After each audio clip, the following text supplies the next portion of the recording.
चिरां जिल्लानि सदर काजलगावनि दाइट मिरु एबा जिल्ला सोलोंथाइ आरो फोरोंथाइ फसंथाननि सोरगिदिं पाक्कानि बेरा आरो हस्टेल लुनायनि अन्थाइ खाम्फा गायसनबाय। दिनै मोनसे जर'खा हाबाफारिनि गेजेरजों जिल्ला सोलोंथाइ आरो फोरोंथाइ फसंथाननि लांगोनायाव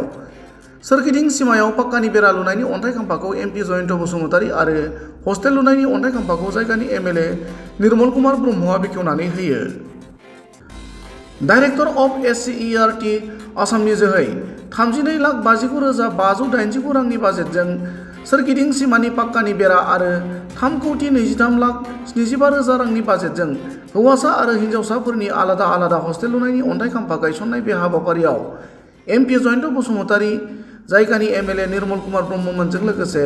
चिरां जिल्लानि जिल्ला बेंगिरि जतिन बरा, जिल्ला सोलोंथाइ आरो फोरोंथाइ फसंथाननि गोरायुं नासिरुद्दिन आरो माखासे सोरखारि मावफारियाफोरा बाहागो लादोंमोन।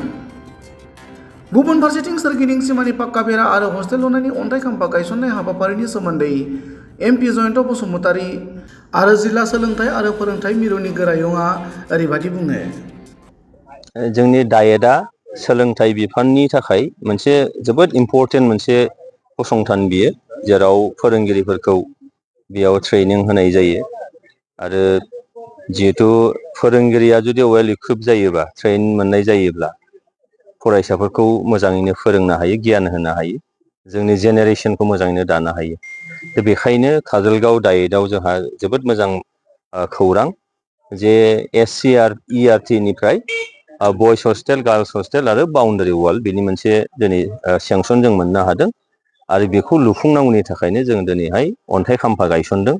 दा बेयाव जोङो लोगोआव जोंहा एमएलए सिडली बिथां निर्मल कुमार ब्रह्म दङ, लोगोसे जोंहा डिस्ट्रिक्ट कमिसनार बिथां बरा दङ, जोंहा एजुकेसननि जोंहा आइएस हिसाबै दङ जोंहा बिथां बैष्णब, लोगोसेयैनो इन्जिनियारफोर, अफिसारफोर जों जयैनो दिनै बे हाबाखौ मावदों। आं मिजिं खालामो बे खोब थाबैनो लुफुंनानै जोंनि जायफोर बे डायेटआव फरायनो फैगोन, दा बे ट्रेइनि हिसाबै फैगोन, बिथांमोनहा जाहाथे बेयावनो थानानै मोजाङै सोलोंथाइखौ लानो हायो, बिनि थाखाय आङो মিজন খালাম। আমার খুবই ভাল লাগিছে আৰু এইটো অপেক্ষাৰত আমি বহু বছৰ ধৰি আমি আশা কৰিছিলোঁ যে এই 4খন জিলাত ডাইট হ'ব লাগে, ডাইটৰ ফুল ফাংচনিং হ'ব লাগে আৰু তেনেস্থলত আজি 2024 চনৰ পৰা ডাইট আৰম্ভ হৈছে। আমাৰ চিৰাং জিলাতো হৈছে, বাক্সা হৈছে, আমাৰ ওদালগুৰি হৈছে আৰু তেনেকুৱা এটা আশাৰ প্ৰতিফলন হিচাপে আমি দেখা পাইছোঁ যে আমাৰ 50জনী ছোৱালী আৰু 50জন ল'ৰাৰ কাৰণে এটা আৰচিচি বিল্ডিং এটা হৈছে। আন এটা হৈছে আমাৰ কি বাউণ্ডাৰী ৱাল নাছিলে আৰু বাউণ্ডাৰী ৱালখিনি হৈছে আৰু আহি থকা দিনবোৰত আৰু এটা খুব ভাল খবৰ হৈ আছে যে আমাৰ ডাইট চিৰাং